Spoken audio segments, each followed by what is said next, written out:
शुरू करता हूँ अल्लाह के नाम से जो निहायत रहम करने वाला और बख्शने वाला है।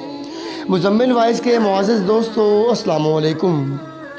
मैं हरीम के गांव जा रहा हूँ। अशरफ वक़ार जलंधर से कह रहा था। उन्होंने चौंक के उसे देखा। वहाँ तुम्हें खतरा भी हो सकता है, मैं ये रिस्क नहीं ले सकता। उन्होंने मना कर दिया। अशरफ बेचैन हो गया। बाबा प्लीज़ आप तो समझे मुझे, मैं हरीम को वापस लाना चाहता हूँ। मेरे लिए वो कितनी इंपॉर्टेंट होगी ये तो मालूम है ना आपको। वक़ार उसे देखने लगे। ठीक है, लेकिन तुम अकेले नहीं जाओगे, 3-4 गार्ड के साथ जाओगे। अशरफ मुस्कुरा पड़ा। कितनी फ़िक्र थी उसके बाबा को। उसकी गाड़ी मुख्तलिफ रास्तों से होकर जा रही थी। ये रास्ते उसके अपने गांव की तरफ जा रहे थे। कुछ धुंधली यादें उसके जहन से टकराने लगी। एक खनकती हुई आवाज़, बैक वे मिरर से आंखों का तसादम। कुछ लोग जो अशरफ को जानते थे रुक रुक के उसे देख रहे थे, हैरत का इजहार कर रहे थे। कुछ मुंह खोले उसे देख रहे थे। अरे ये तो अपना अशर है, अपना यार। किसी की आवाज़ में वो चौंका था। उसने ड्राइवर से गाड़ी रोकने को कहा था। गाड़ी रुकी, वो नीचे उतरा तो 2 मुसल्ला आदमी भी उसके साथ उतर गए। वही आदमी अब उसे हैरत से देख रहा था। ओए हमारा अशर तो बड़ा आदमी बन गया है। दूसरा कहने लगा, जेंटलमैन। अशर के लब मुस्कुरा पड़े। वो उन्हें देख रहा था। धुंधले चेहरे उसके जहन में आने लगे। मतलब ये हरीम का ही नहीं, उसका भी गाँव था। अचानक उनमें से एक लड़का उसकी तरफ आने लगा।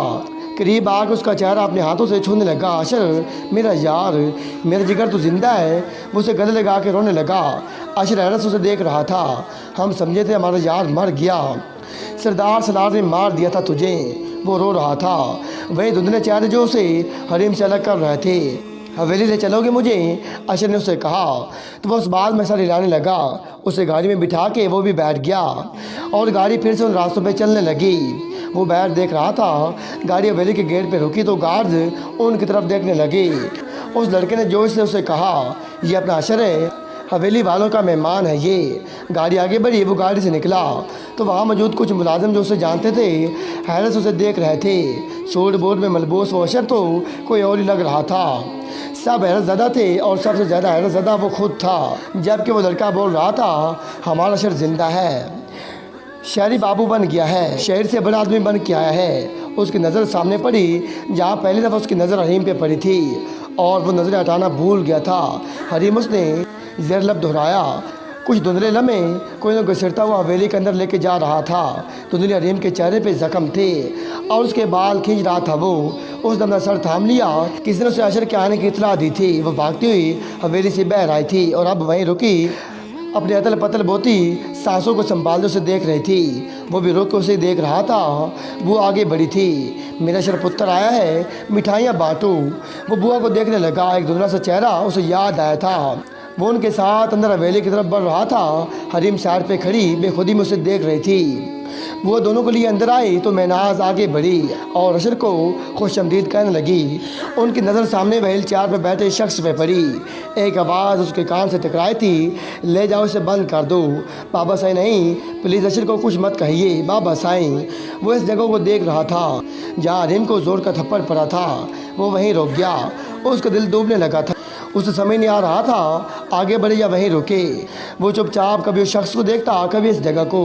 हरीम उसके चेहरे के तासुरात को देख रही थी। दर्द फैल रहा था उसके वजह चेहरे पे। मेरे पास आओ अशर पुत्र, उस शख्स की आवाज़ आई थी।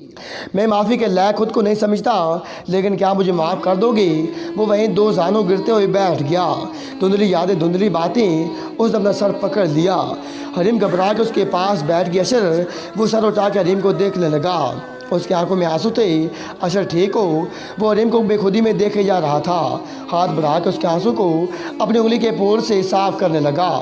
उसकी आंखों में आंसू आ गए थे। हरीम उसका नाम लेता हरीम को वो वही अशर लगा था। वही अशर, उसका अशर। यही जगह है ना, यही जगह जहाँ हमारी पाक मोहब्बत का कत्ल हुआ था। हरीम रो ही पड़ी। अशर सब आपदीदा थे। वो हरीम का चेहरा अपने हाथों में लिए देख रहा था। हरीम देख मुझे याद आ गया। वो रोने लगी। सरदार मोहम्मद यूसुफ भी रो रहे थे। अशर उन्हें देखने लगा। आप क्यों रो रहे हैं? यही तो चाहते थे ना आप। तो अब आपने हुक्म दिया था ना कि मुझे मार डालें। 6 गोलियां मारी गई थी मुझे, 6 गोलियां। हरीम को वो लम्हा याद आया जब अशर मुस्कुराता हुआ उम्मीद भरी आंखों से उसे देख रहा था। मुझे माफ़ कर दो अशर पुत्र, मैं कातिल हूँ, गुनाहगार तुम सबका, मुझे माफ़ कर दो। वो रो रहे थे, फूट फूट के रो रहे थे। वहाँ का हर शख्स 2 साल पहले किए हुए इस जुल्म को याद करके आप दीदा था। मुझे लगा मैं खो चुकी हूँ अपने अशर को। हरीम उसके कंधे पे सर रख के बैठी हुई थी और मुझे लगा कि मैं पा चुका हूँ तुम्हें। हरीम सर उठा कर उसे देखने लगी। अशर भी मोहब्बत पाज नज़रों से उसे देख रहा था। हरीम, हमारे नसीब में शायद ऐसे मिलना लिखा था। अब हम आखिरी सांस तक रहेंगे। तभी मैं कमज़ोर था, शायद बहुत कमज़ोर। सरदारों का मुकाबला करना शायद मेरे बस में नहीं था। हरीम ने उसके लबों पे अपनी हथेली रख दी। हर्ष, तुम मेरे अशर हो, मेरे पास हो। मुझे और कुछ नहीं सोचना, बस कुछ भी नहीं। सब एक डरौना ख्वाब था जो ख़त्म हो चुका। अशर ने धीरे से उसकी हथेली चूमी और उसके बालों में अपना चेहरा छुपा के उसे करीब करके उसकी खुशबू अपनी सांसों में उतार रहा था। हरीम का दिल ज़ोर से धड़का था। एक अनोखा खूबसूरत एहसास, बिना किसी खौफ के, बिना किसी डर के। उसे तमानियत से अपना सर उसके कंधे पे टिका दिया। हरीम की रौनकें बहाल हो गई थी। शहर से वकार, शोएब हमदानी और जवेरे भी आए हुए थे। आखिर को हरीम और अशर की धूमधाम से शादी के इंतजाम चल रहे थे। वो कैसे ना आते। लड़कियों की जजमेंट में बैठी हुई थी वो और उसे मेहंदी लगाया जा रहा था। किस लड़की ने आकर उसके कान में कुछ कहा। उसकी आंखें तक मुस्कुराने लगी। वो जल्दी से उठ के बालकोनी में आई और नीचे देखने लगी। जहाँ अशर खड़ा ऊपर देख रहा था। नीचे आओ, उसने आस्ते से आवाज़ में उससे कहा। वो सर नफ़ी में हिलाने लगी और अपने मेहंदी लगी हाथ दिखाने लगी उसे। वो मिन्नतें करने लगा तो वो जल्दी से बालकोनी से निकल के लड़कियों के बीच से होती कमरे से निकल गई। अरे दुल्हन भाग गई। लड़कियाँ चीखती ही रह गईं। वो सीढ़ियाँ उतरने लगी। उसे कुछ नहीं था पता, बस अपने आप अशर के पास पहुँचना था। अशर के करीब आकर उसके गले लगी। अशर ने उसके सदा पे उसे अपने बाजू के एहसार में ले लिया और उसे लिए सैर पे आ गया ताकि उन्हें कोई देख न सके। दीवार के साथ टेक लगा के वो अशर को देख रही थी। अशर उसके हना लगे हाथों को देखने लगा। मेरा नाम भी लिखा है, वो पूछने लगा। ढूंढ लो, वो उतरा के कहने लगी। वो शरारती से उसके लबों पे झुका। बता दूं, हर्ष। हरीम ने उसे धक्का दिया। शर्म कर लो कुछ। वो हंसने लगा। तुम्हारे हाथों पे मेरा नाम बहुत जज रहा है। हरीम मुस्कुराई। और मेरी आंखों में तुम्हारी मोहब्बत का आगस जज रहा है। अशर उसके इस इज़हार पे सरशार सा हो गया। मैं जानने लगी हूँ अब। वो जाने के लिए आगे बढ़ी। रुको ना। अशर की आवाज़ पर उसका दिल किसी और नहीं में धड़का था। वो रुक उसे देखती रही। मैं तुम्हारे लिए अभी क्या, हमेशा हर लम्हे रुकने के लिए तैयार हूँ। अशर ने उसके माथे पे अपने लब रखे। अब उन्हें हमेशा साथ रहना था। ऐसे ही खुशियों भरे दिन उनके मुंतज़िर थे।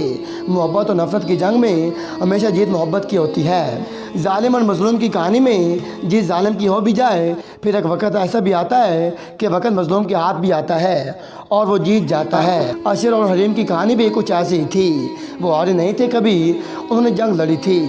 वो जीत भी गए क्योंकि मोहब्बत कभी नहीं हारती। दोस्तों, आज हमारी ये नावल एतबार से सीज़न 2 ख़त्म हो चुका है। उम्मीद करता हूँ आपको बहुत ही ज़्यादा पसंद आया होगा। तमाम दोस्तों से गुजारिश है कि अपनी राय के इज़हार कमेंट बॉक्स में लाजमी कीजिएगा। मिलते हैं कल और किसी अच्छी सी कहानी में। तब तक के लिए अल्लाह हाफ़िज़।